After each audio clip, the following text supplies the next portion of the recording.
पथुरिया ग्राम रे अणाकार मठ बहुत किछि किंवदंती भरा ये मठ आस बंधु सह कथा हेबा एवं जानिबा आज्ञा टिके परिचय देबे आपनकर। मो ना होची 12 नंबर साहू डाकंती अक्षय ए गाँव पिला मु बासिंदा पथुरिया। आज्ञा आमे टिके जानिबा को चाहूछु आज्ञा ए मठर नाम अणाकार बोली काहे कि रहिछि?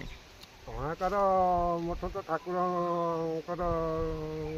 आमर अणाकार आश्रम स्थापना करा जो मूर्ति ठाकुर मूर्ति स्थापन करा कोठी कहले ए मूर्ति मूर्ति कोठी अछंती भीतर से स्थापन करा जहाँ मानसिक करेंगे ताही कार्यकारी हम लोकंर किंतु इति अनेक समय लोक नाम कीर्तन करती ये जगह आसिले बहुत शांति मिले। ये भी 9 जन समाधि नहीं सन्यासी मैंने समाधि नहीं सारे। अच्छा अच्छा ये समाधि पीठ बाबा मानकर नहीं कि केते वर्षर पीठ आज्ञा ये 300-400 वर्ष पाखापाखि हम आम अणजा समय कथा। आपण एते तो जानी नथिबे मठ विषय किंतु प्रभु को महिमा विषय किछि जानिथिबे। अणाकार आश्रम अणाकार गादी भी होजा हमें अणाकार गादी बोली कहबा ये हेले अणाकार गादी। अणाकार गादी गोसाईंकर महिमा सब कोन अछि आज्ञा अलौकिक घटना सेमति किछि प्रभुंकर थिबो जानिथिबे। ठाकुर भी ए जगह रे सन्यास रूप रे बाहरुचंती किंतु जो माने सिद्ध पुरुष से माने दर्शन करछन। हमर ए स्थानीय जने बाबा आछले सी भी हठात ये जगह पर देखिले कहले सारे जोड़ा रूप देखिले कौन रूप देखिले ना जड़े धड़ा वस्त्र पड़ता आउ डेंगा होगी आसिक मो पाख को आसुँच मत भय लगे मो घर भर पचारि कहले आप कहीं भय कले सी हूँ ठाकुर अच्छा ठाकुर ये जगह को आश्रम जगी ठाकुर अच्छा तुम्हें किसी तो मागिलनि मागिदे अवश्य किसी पाई था आप नुआ आगे आसछन्ती से दिन से प्रथम की आसिया भितर कहले एमती रूपटा जमी देखी सारापर कहले मत भय लगे आप भय कर ये बा ठाकुर पीठ ठाकुर स्थान में ठाकुर जो आविर्भाव होती कौन आ कौन भूत प्रेत ज्वर आसी रोच कि जहाँ मानसिक करें पाई था ये हूँ अनुभूति आमर विश्वास भक्ति भाव आम जानूँ आम कहीं आम जिते लक्ष्य करूँ पत्थर भाया गोटे बोझ जो आसला आम ये जो आस शरणापन आसी जाऊँ आसी प्रणाम कर ठाकुर पाखे आम से आम पत्थर भाया सदृश आम उपर पड़ू पत्थर भाया बोझ आसूँ पत्थर भाया किंतु ये गुरु भाई मैंने अनेक गुरु भाई अच्छा साधु सन्यासी मैंने आसिक शिष्य मैंने कर शिष्य मैंने आसती नाम कीर्तन करती मानसिक करके ठाकुर पाखे जाती जहाँ समस्ते भलरे भी अच्छा रोग वैराग व्याधि किसी स्पर्श करने गाँव भितर समस्त भितर भाईचारा भाव सृष्टि किंतु ये जिन आमर एपटे अणाकार आश्रम सेपटे ठाकुर जगन्नाथ आश्रम मनोबिहारी आश्रम अच्छी ठाकुर एपटे बाबा बुढ़ापुर सत्यपीर आश्रम अच्छी माँ वज्र महाकाली भी अच्छा आम चारिपाखे चतुर्पार्श्व पार्श्व देवादेवी सब अच्छा तेणु समस्ते गाँव को घट घोड़े रखिंट तेणु कौन विपद आपद आसनी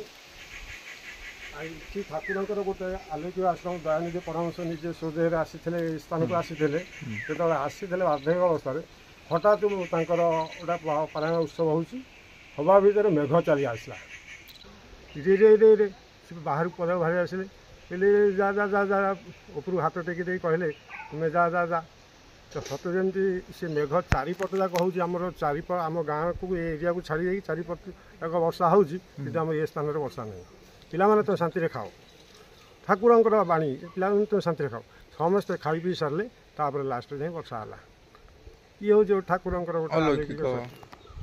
अलौकिक शक्ति किसी प्रभुंकर अच्छी आ केबे देहांत होइछन्ती आमर टिकी बाबा होती ये गाँव पुओ यही गाँव में बापा माँ मरीगला से कौन निराश्रय भाव में ये ठाकुर को आश्रित होकर कंठी कपुनी बाबा नहीं कि धर्मानंद आश्रम ठार कंठी कपुनी नहीं ये बाबा मठरे स्थायी महंत होकर रही तेणु सी ये मठर कौन निजस्व आय ना किंतु से भिक्षा दीक्षा कर सब चलती निजे नाम कीर्तन करती संकीर्तन करती ठाकुर पूजा करती गाँ गाँव बोली भिक्षा करती ये भिक्षा दीक्षा कर मठ को आगे नहीं मठर 12 मासरे 13 पर्व पालन करती ये जगह को कौन सी भक्त बा दुखी रखी कौन जन व्यक्ति आसी पहुँचले खाली हाथ में फेरी जाए आगे गोटे हस हस मुह थाए बाबा तू कौन खाइचु ସେ କହିବେ ନାଇଁ ଯଦି ଖାଇନୁ ତୁ ଯାହା ଥିବ ଚୂଡ଼ା ହେଉ ମୁଢ଼ି ହେଉ ଯାହା ହେଉ ଥିବ ବିସ୍କୁଟ୍ ଥିବ ତାଙ୍କୁ ଖାଇବାକୁ ଦେବେ ତାଙ୍କୁ ଛାଡ଼ିବେ।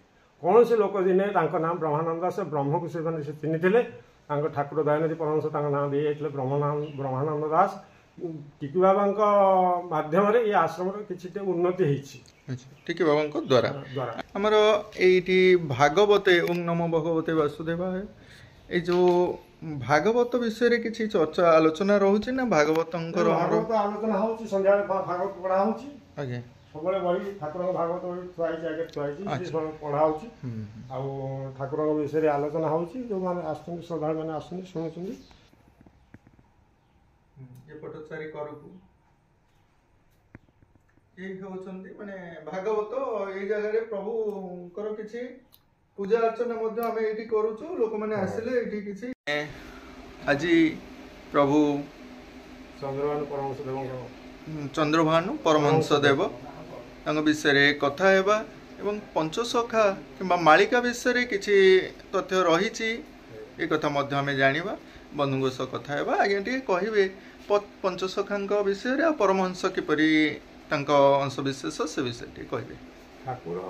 ଆମର ଠାକୁରଙ୍କର ଭଗବାନ ଶ୍ରୀକୃଷ୍ଣଙ୍କ ପାଖରେ ଯେଉଁ ପଞ୍ଚସଖା ଥିଲେ କୃଷ୍ଣ ସୁଦାମା ସୁବଳା ଥିଲେ।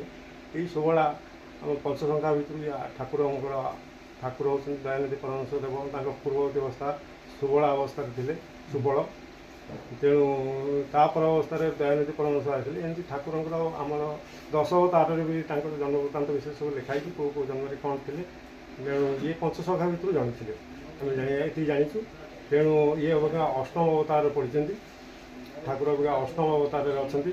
ତେଣୁ ଇଏ ହେଉଛନ୍ତି ଠାକୁର ଚନ୍ଦ୍ରଭାନୁ ପରମହଂସ ଦେବ ଆମର ପୂଜ୍ୟ ଗୁରୁ। ତେଣୁ ତାଙ୍କର ଆଶୀର୍ବାଦରେ ଆମେ ଆଜି ଛୋଟରୁ ବଡ଼ ହେଇଛୁ। ଆଜି ଲୋକମାନଙ୍କ ମଧ୍ୟରେ ଯାହା ହଉ ଠାକୁରଙ୍କ ପୂଜା କର୍ମ କରିପାରୁଛୁ। ତାର ଆଶୀର୍ବାଦ ନଥିଲେ କୌଣସି କାର୍ଯ୍ୟ ହେଇପାରିବ ନାହିଁ। ଠାକୁରଙ୍କର ବାକ୍ୟ ସିଦ୍ଧ। ସେମାନେ ସିଦ୍ଧ ପୁରୁଷ ବାକ୍ୟ ସିଦ୍ଧ। ସେମାନେ ଯାହା କହିବେ ତାଙ୍କ ପାଟିରୁ ଯାହା ବାହାରିବ ସେଇଟା ହିଁ ବାକ୍ୟ ହିଁ ସିଦ୍ଧ। ଯାହାକୁ ଯାହା କହିଥିବେ ତାହା ହିଁ ସେ ଫଳପ୍ରଦ ହେବ। ହଉ ଆଜ୍ଞା ବହୁତ ବହୁତ ଧନ୍ୟବାଦ ଆଜ୍ଞା। ଗୁରୁ ହେ କେତେ ମୁଆ କୁଳେ ଡାକୁଛି ତବ ଆଗମନ ନୟନେ ନିରେଖି ପୂଜା ବେଳ ବିତି ଯାଉଛି ଗୁରୁ ହେ କେତେ ମୁଆ କୁଳେ ଡାକୁଛି ସଜାଡ଼ି ରଖିଛି ଅଗରୁ ଚନ୍ଦନ ପୂଜା ଫୁଲ କୁସୁମର ମାନ ନକର ନିରାଶ ବାୟୁ ଟାଙ୍ଗିସ ଭକତ ଯାତନା ପାଉଛି ଗୁରୁ ହେ କେତେ ମୁଆ କୁଳେ ଡାକୁଛି। ଅନେକ ସୁନ୍ଦର ବାର୍ତ୍ତା ସବୁ ଲେଖା ଅଛି। ଦେଖିବେ ଭଜ ଶୂନ୍ୟ ବ୍ରହ୍ମ ନାମ ଅଣାକାର ଜପଠୁଳ ଶୂନ୍ୟ ଅବ୍ୟକ୍ତ ଠାକୁର। ବହୁତ ସୁନ୍ଦର ବାଣୀ। ତାଙ୍କର ନାମ ନାହିଁ, ସେ ହେଉଛନ୍ତି ଅଣାକାର, ସେ ଶୂନ୍ୟ ଠାକୁର। ସଂଯମର ଆଦ୍ୟସ୍ଥାନ ଅଣାକାର ଧାମ, ଶିକ୍ଷା ଦିଅ ଜଗତକୁ ଅହିଂସା ନିୟମ। ବା ବହୁତ ସୁନ୍ଦର ବାର୍ତ୍ତା। ଆସନ୍ତୁ ଆଉ କିଛି ଦେଖିବା। କର୍ତ୍ତବ୍ୟରେ ତ୍ରୁଟି କର ନାହିଁ, ଫଳ କାମନା ତ୍ୟାଗ କରି ଈଶ୍ୱର ଉପାସନା କର। ଆଜ୍ଞା କର୍ତ୍ତବ୍ୟରେ ତ୍ରୁଟି କର ନାହିଁ। ଆମେ ତ କର୍ତ୍ତବ୍ୟ ପରାୟଣ ହୋଇ ଆମ ନିଜ ନିଜର କର୍ତ୍ତବ୍ୟ ଆମେ କରି ଚାଲିଛେ ଆଜ୍ଞା। ତେଣୁ ଫଳ କାମନା ତ୍ୟାଗ କରି ଈଶ୍ୱର ଉପାସନା କର। ଫଳ କାମନା ମାନେ ଯାହା କାମ ଆମେ କରୁଛେ ତାର ଫଳ ଆଶା କରିବାନି, ନିଜ କର୍ମ କରିଚାଲ। କିନ୍ତୁ କର୍ମ କରି ଚାଲିବା ପାଇଁ କହୁଛନ୍ତି। କିନ୍ତୁ ଉପାସନା ମଧ୍ୟ ରଖିଛନ୍ତି ଈଶ୍ୱରଙ୍କ ପ୍ରତି। ଆଚ୍ଛା ଈଶ୍ୱରଙ୍କ ବିଷୟରେ ଏଠି ନାହିଁ, ଲୋକଙ୍କ ବିଷୟରେ ଅଛି। ଲୋକଙ୍କ ପ୍ରତି ଦୟା କର। ଯାହାକୁ ତୁମେ ଭଲ ପାଅ ତାକୁ ଭଲ ବାଟକୁ ଆଣିବାକୁ ଚେଷ୍ଟା କର। ଭାଇ ଭାଇ ଭିତରେ ଆମର ପଡ଼ୁନି, ଆମ ପରିବାର ଗଢ଼ା ହେଇପାରୁନି, କିନ୍ତୁ ଆମେ ଲୋକମାନଙ୍କୁ କିପରି ଦୟା କରିବା, କିପରି ଆମମାନଙ୍କର ପରିବାରକୁ ଭଲ ଭାବରେ ଏକଜୁଟ କରି ରଖିବା, ଭାଇ ଭାଇ ଭିତରେ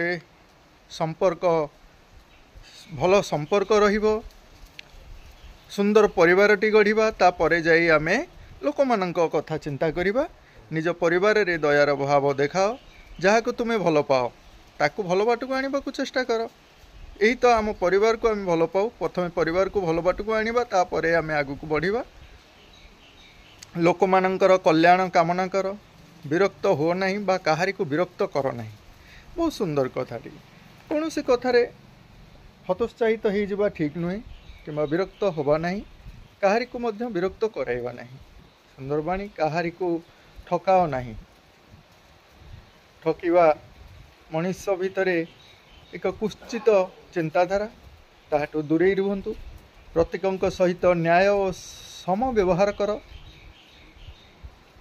छोट बड़ संयम व्यवहार उपयुक्त व्यवहार आम जहाँ को कही था सम व्यवहार आम रखा से सान हो बा बड़ हो समस्त को सम्मान देवा मिठा वचन रखा सुंदर कथा कहवा से कहारी द्रव्य अपहरण कर नहीं बा चोरी कर नहीं कहारी प्रति हिंसा कर नहीं अहिंसा मार्ग रे चलने को कहुई परस्पर मध्य भातृ और भगिनी भाव जागृत कर अर्थ नथिले आम माने जमती परस्पर भिन्नता देखि थाउ ताहा देख नहीं चरित्र निर्मल रख ईश्वर को प्रति मुख्य लक्ष्य रखी कर्तव्य दृष्टि अन्यान्य कर्म को गौण मन करी न्याय भाव रे करुथाओ सुंदर वार्ताटी आपण माने देखिपारुथिबे गुरु कृपा ही केवलम गुरु त्राही कर जय जय गुरुदेव करुणा सागर तुही पिता तुही माता तुही भाई बंधु तोपादे समर्पिली मो जीवन बिंदु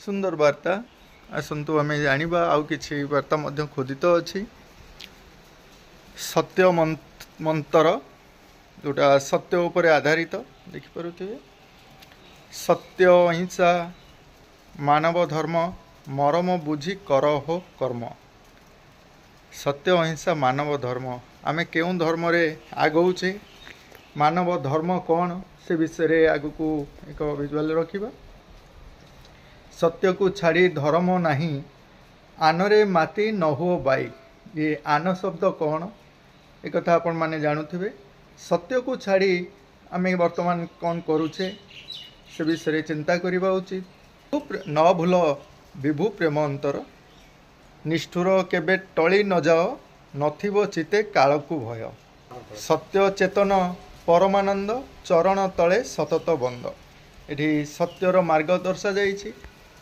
उपरे किछि खोदित अछि गुरु उपदेश अटे तो सर्वस्व दृढ़ भावे ताहा पाळ तेजी सबु प्रीति प्रभु प्रेमे मति रख से शेष संबल बहुत सुंदर बाणी नाविक नलोड़ी नाव बाहिबा जेमंत गुरु को नलोड़ी प्राण महिरे तेमंत गुरु बिना सबु किछि अंधार गुरुंको ठारे अत्यंत आसक्ति जहार अंत काले गुरु रूपे आसंती ठाकुर माने जहार सेही भली अंतर रे गुरु बसा बांधी थांती बा गुरु भक्ति जहा पाखरे थाए तांको विपद समय रे तांकरी गुरुंको रूप रे भगवान आसी थांती प्रकृत आनंद नाही माया संसारे समस्त आनंद अछि गुरुंको पयरे कामिनी कांचन निबिड़ बंधन कंटक मुकति राज्ये निर्लोभ निष्काम भावरे कर्म करी चलए संसारे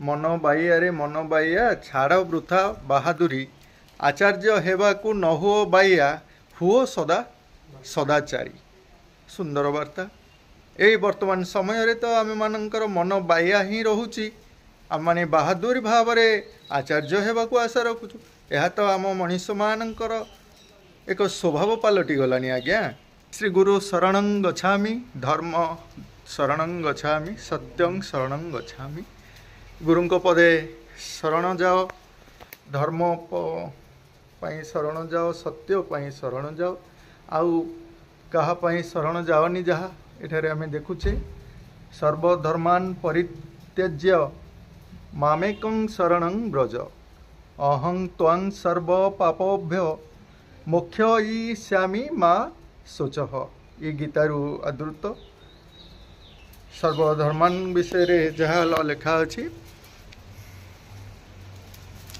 अन्ना भवन्ति भूतानि पर्जन्यादन संभव यज्ञा भवति पर्जन्यो यज्ञः कर्मस्स मुभव। ये मध्य से गीतासार। जवा कुसुम संकाश काश्यपेयं महादुतिं ध्वांतरिं सर्व पापयज्ञ प्रणतोस्मि दिवाकरम्।